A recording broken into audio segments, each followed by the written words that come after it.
আচ্ছা লিওন, মনে করো এক পাশে সুপ্রা এক পাশে আমি, তাহলে তুমি কাকে বিয়ে করবা? কেমন প্রশ্ন করলাম, তুমি কি বিয়ে করবো? মনে করো আমি অনেক মদ খাই, বিড়ি খাই, গাঁজা খাই, আমার মুখ থেকে অনেক দুর্গন্ধ আসে, তাহলে তুমি কাকে বিয়ে করবা? তাহলে আমি তোমাকেই বিয়ে করবো। ফার্স্টে তোমাকে ধরে দাঁত ব্রাশ করাবো, তারপর তোমার যত বদপাশ আছে সব ছুটাবো, তারপর তোমাকেই বিয়ে করবো।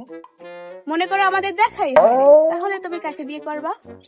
তাহলে আগে তোমাকে খুঁজবো, তারপর তোমাকে পাবো, তারপর তোমাকেই বিয়ে করবো। মনে করো আমার জন্মগ্রহণই হয় নাই, আমার কোনো অস্তিত্বই নাই, তাহলে তুমি কাকে বিয়ে করবা?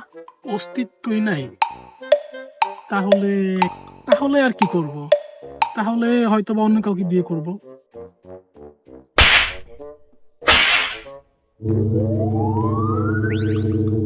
জানতাম তুমি একটা বাটপার, তুমি আমার সাথে বাটপারি করবা, তোমার সাথে আমার ব্রেকআপ।1、2、3、4，我想要带你去浪漫的土耳其，然后